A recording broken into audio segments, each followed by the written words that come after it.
Happy to be here. Happy to be in this space and sharing this space with everyone here. As Reverend Liz said, that in May 30th of 2010, um, my life forever changed.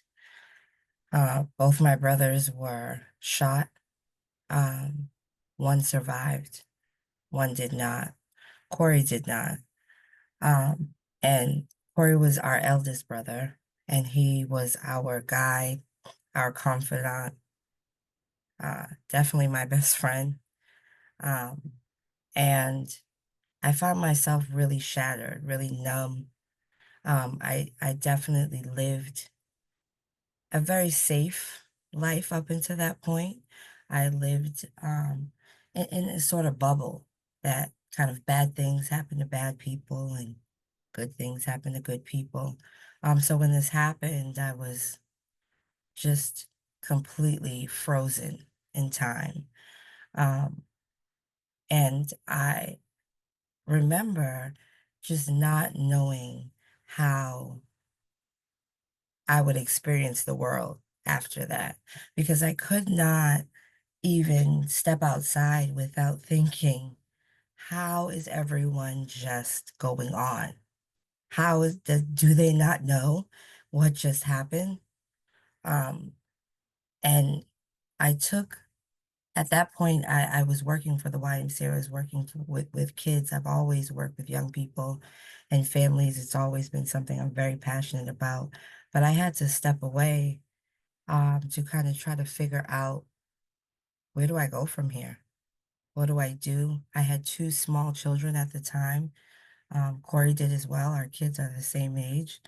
And I didn't know how to even take care of myself, much less be a mother and show up in that way. And I remember finding strength honestly in my mother. I couldn't believe that she would be the one checking on me. And she just looked like it was going to be okay. She really gave me a sense of hope.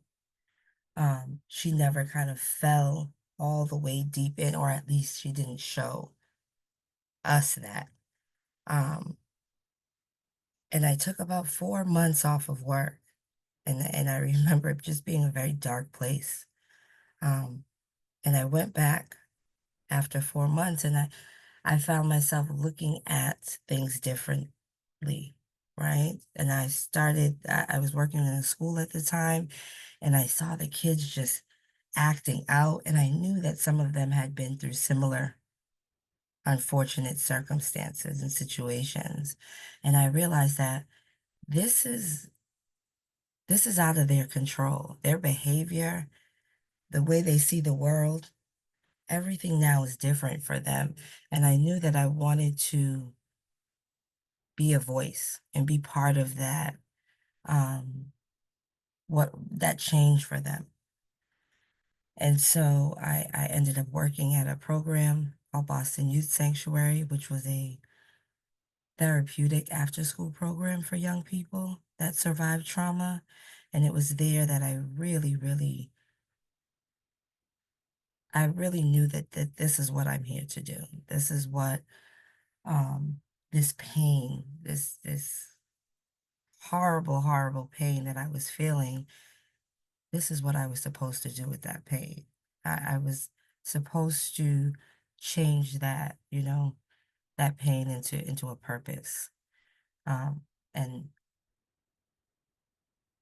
I knew that through this pain, I had to find a way to help someone else. And I had to figure out, I was blessed and fortunate to when this happened, we immediately actually Colleen and one of her loving friends stepped in at the time and provided support and therapy to our entire family because we were rocked as a family, as a community. This had changed everything for us. And I knew how much that helped. The fact that I could do it in community, the fact that all of us had experienced something and were able to speak about it, and that experience was different for each of us, but we were all able to tell the story and say his name.